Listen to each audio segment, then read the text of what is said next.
Klerfi uni olib ketgani kirdi. Birgalikda Ranvi Fur restoraniga borishdi. Bu yerdagi hayot bilan ilk uchrashuving qanday kechdi? So'radi u. O'zimni xuddi mangu yashaydigan odamlar davrasiga tushib qolgandek his qilyapman. Har holda ular o'zlarini shunday tutishyapti.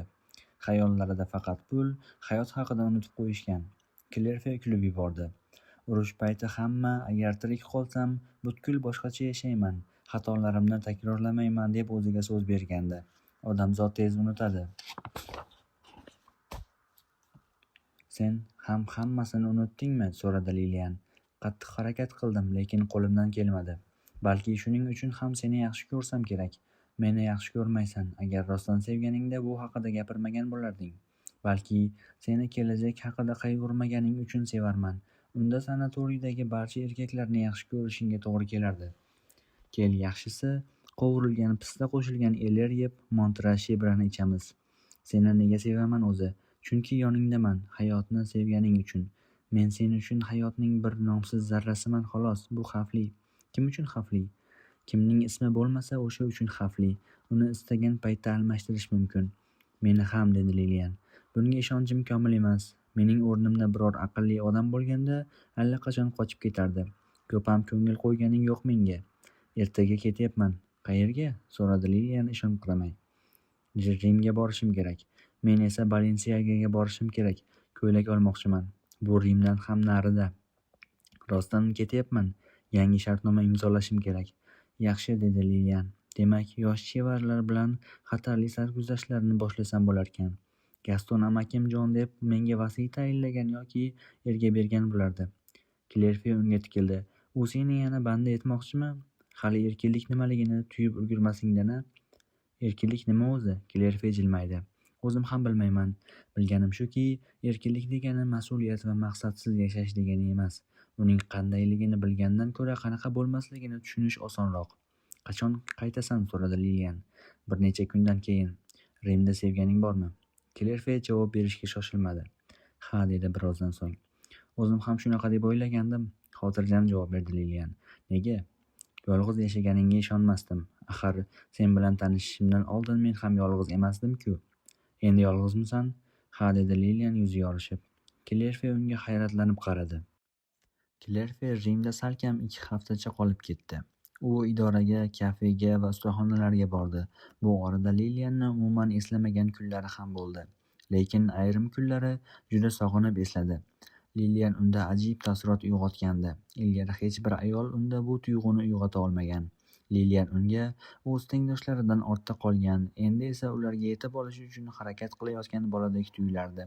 Lekin bir hafta Rimda Lidia Morelli bilan yashagan Klerfi Lilian uning tengi emasligini tushundi. Lilianga ko'proq vaqtini bag'ishlaydigan odam kerak. Xuddi Valkovga o'xshagan. Valkov faqat u uchun yashardi. Klerfi esa boshqacha munosabatlarga o'rgangan. U hech narsaga o'zini butkul bag'ishlashni istamasdi. Unga Lidia Morelliga o'xshagan ayol kerak. Uning yonida Lilian juda yosh va talabchan hamda o'ta go'l ko'rinardi. O'ylay shu qarorga kelgan Klerfi biroz yengil tortdi va shartnoma imzolab bo'lgan bo'lsa-da, yana bir necha kun Rimda qoldi. Keyin Lidia Morellini ko'ndirib, uni ham Parijga olib keldi. Lilian Balensiagaga yo'l oldi. Uning ko'ylaklari kam edi. Bori ham urush payti tikilgan bo'lib, allaqachon urfdan chiqqan. Ayrim ko'ylaklari unga onasidan qolgan. Keyin arzon tikuvchi uni qayta tikib bergan. Boshqalari esa urush payti sotilgan arzon garov matolardan tikilgan edi. Bor-yo'q liboslaridan faqat 2tasi, ko'k va och kulrang kostyumi hali kiysa bo'ladigan ahvolda edi. Ularni ham bir necha yillardan buyon kiyadi, lekin fasoni butkul urfdan chiqib ulgurmagan. Modellar namoyishi boshlandi. Lilian zalda o'tirgancha ayollarni kuzata boshladi. Ko'pchiligining yoshi o'tgan va haddan ziyod bo'yanishgandi. Ayrimlari esa xuddi qashqaldoqdek shaqillashardi. To'g'ri, ular orasida o'z husniga ishongan chiroylilari ham bor edi. Tomoshabinlar orasida amerikaliklar ham bo'lib, bu ayollarning takabburligi kishining ensasini qotirardi. To'da orasida erkaklar ham ko'zga tashlanardi. Lilian 4ta kostyumni tanlab oldi. U har birini kiyib ko'rayotganda sotuvchi qiz unga xushmuomalalik bilan munosabatda bo'ldi. Juda yaxshi tanladingiz, dedi u. Xuddi siz uchun tikilgandek. Bunaqasi kam uchraydi. Ko'pchilik ayollar o'zlariga yoqadigan kiyimlarni xarid qilishadi. Siz esa o'zingizga yarashganini tanlarkansiz. Bu keng libosda juda ochilib ketdingiz. Lilian ko'zgudagi aksiga qaradi. Parijda yuzi va yelkalari tog'dagiga qaraganda ancha qoraygandek tuyuldi.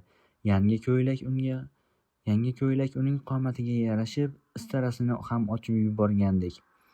U juda ochilib ketdi. Uning Parijda hech kimni tanimaydigan, atrofga befarq boqadigan nigohi o'ziga allaqanday ma'yus joziba baxsh etardi. Bundan tashqari qandaydir yurakni jiz ettiradigan parishonlik ham bor edi unda. U qo'shni bo'linmadagi ayollarning ovozini eshitar, ayollar chiqayotib unga xuddi raqobatchidek boshdan oyoq tikilishardi. Lekin Lilian ular bilan orasida hech qanday bog'liqlik yo'qligini bilardi. Ko'ylaklar unga erkaklarni ilintirish uchun qurol emasdi. Uning maqsadi faqat o'zi uchun hayotni sevish edi. 4-kun kiyim o'lchash xonasiga bosh sotuvchi keldi. Bir haftadan keyin Balenciaganing o'zi ham kirib keldi. Ular xaridorlarga liboslarni dabdaba bilan namoyish etish mumkinligini tushunib qolishgandi. Lilian kam gapirar, lekin sabr bilan ko'zgu oldida tura olardi. Liboslardagi ispan bezaklari uning yosh qomatiga biroz anduh cho'kkandek ko'rsatar, lekin bu sezilarli darajada emasdi.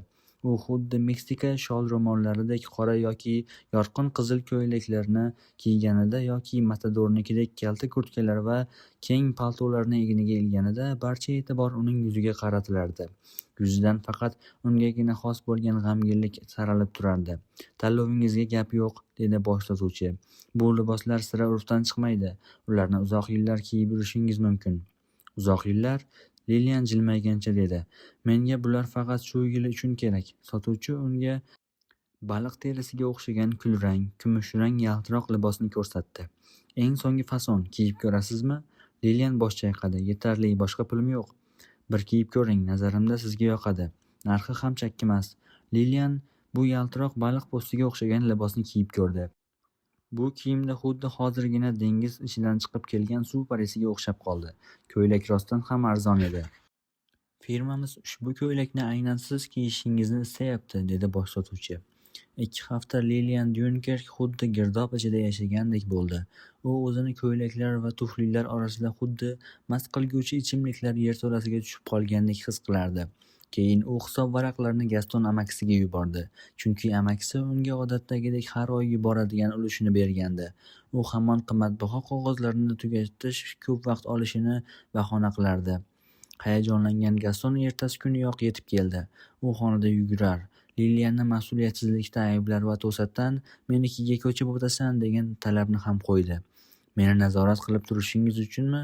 Yo'q, pulni tejashing uchun. Shuncha mablag'ni ko'ylaklarga sovurish gunoh. Ular tilladanmi? Namuncha qimmat. Ular rostdan ham tilla. Faqat siz buni sezmayapsiz. Yaxshi, foiz keltiradigan aksiyalarni latta-puttalar uchun sotish. Nasihat o'qishda davom etdi Gaston. Senga vasiy tayinlash kerak. Urinib ko'ring, Fransiyaning har qanday sudyasi meni tushunadi va menga emas, sizga vasiy tayinlash kerak degan qarorga keladi. Agar yaqin kunlarda barcha pulimni qaytarib bermasangiz, bundan 2 barobar ko'p ko'ylak sotib olaman va pul hisobini sizga yuboraman. 2 barobar ko'p latta-putta? Esingni yebsan. Yo'q, Gaston amaki, men emas, siz esingizni yegansiz. Axir o'zingizga hech narsani ravo ko'rmaydigansiz emasmi? O'zingiz yomon ko'radigan merosxo'rlaringiz kamchilik ko'rmay yashashi uchun shunday qilyapsizmi? Bo'ldi, bu haqda gaplashmaylik. Birga tushlik qilamizmi? Bu yerda yaxshi restoran bor. Sizni sharafingizga ko'ylaklarimdan birini kiyaman. Hech qachon. Endi shunga ham pul sarflashim qoluvdi. Men sizni tushlikka taklif qilaman. Tushlik payti menga nasihat o'qishda davom etishingiz mumkin. Hozir qornim och, xuddi 6 soat mashq qilgan chang'ichidek och qoldim. Kiyimlarni kiyib yechaverib, xuddi sport bilan shug'ullangandek ochqadim. Meni pastda kutib turing, 5 daqiqada tayyor bo'laman. Lilian 1 soat deganda pastga tushdi. G'azabdan rangi oqarib ketgan Gaston uni bir chekkada kutib turardi. Lilian amakisi uni bir qarashda tanimaganidan xursand bo'ldi. Bu men, Gaston amaki. Gaston yo'talib qo'ydi. Ko'zim yaxshi ko'rmayapti, to'ng'illadi u. Seni oxirgi marta qachon ko'rgandim? 2 hafta oldin. Yo'q, uni aytmayapman. 5 yil oldin. O'shanda yarim och va tahlikada edim. Endi-chi? So'radi Gaston. Endi ham ochman, lekin qarorim qat'iy. Gaston cho'ntagidan pul chiqardi. Bu ko'ylaklarni kim uchun sotib olding? O'zim uchun. Balki biror U yoqda, tog'da kuyovlikka munosib erkaklar faqat chang'i sporti murabbiylari edi. Lekin ular faqat chang'i sporti kiyimidagina chiroyli ko'rinishardi. Boshqa payt o'ta beso'naqay va xunuk. Demak, butkul yolg'izsan. Ha, lekin sizchalik emas, dedi u restoran tomonga yo'l boshlab. Nima yeysan, so'radi Gaston.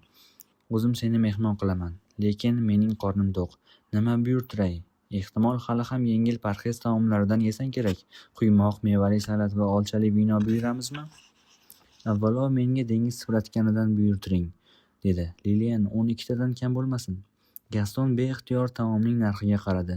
Dengiz sipuratkani sog'liq uchun zarar. Faqat ziqnalarning sog'lig'i uchun. Ular sipuratkan go'shtidan bo'g'ilib qolishadi. Keyin qovurilgan go'sht ham buyurtiring. Menimcha bu juda og'ir taom. Balki qaynatilgan tovuq go'shti yoki suli bo'tqasi buyurtirganimiz ma'quldir. Axir sanatoriyada shunaqa ovqat yegansizlar-ku, to'g'rimi? Ha, Gaston amaki, men shunchalik ko'p qaynatilgan tovuq go'shti va suli bo'tqasi yeganmanki, bu bir umrga yetadi. Qolaversa, chiroyli tabiat manzarasini ham yetarlicha tomosha qilganman. Bas, go'shtga qo'shimcha qilib Shato Lafitdan ham bir butilka buyuring. Balki siz unaqasini ichmassiz. Shato Lafit bu fransuz qizil vinosi. O'zimni bunchalik taltaytira olmayman. Endi ancha qashshoqman, azizam Lilian. Bilaman, shuning uchun siz bilgan ovqatlanish ham butun boshli tomosha. Nima? Nega? Vinoning har qultumida yuragingiz qon oqadi. Jin ursin, to'satdan Gaston jahl qildi. Shu ham hayot bo'ldimi? Yana shundoq ajoyib vino ichib turganingda-ya, kel, boshqa narsalar haqida gaplashaylik. Men ham dengiz suratkanini tatib ko'rsam bo'ladimi? Lilian unga likopchasini uzatdi. Gaston shosha-pisha 3tasini paqqos tushirdi. U ovqatga ko'p pul sarflashni istamasa-da, lekin vinoni mazza qilib sipqordi. Pulini to'layaptimi, demak ko'proq ichishi kerak. Bolam, dedi u butilkani bo'shatgach, vaqting tez o'tishini qara. Esimda, sen bolaligingda. Lilianning qalbida qattiq og'riq turdi. Bu haqida hech narsa eshitishni istamayman, Gaston amaki. Faqat bir narsani menga tushuntiring. Nega menga Lilian deb ism qo'yishgan? Menga bu ism umuman yoqmaydi. Otang shuni istagan. Nega axir?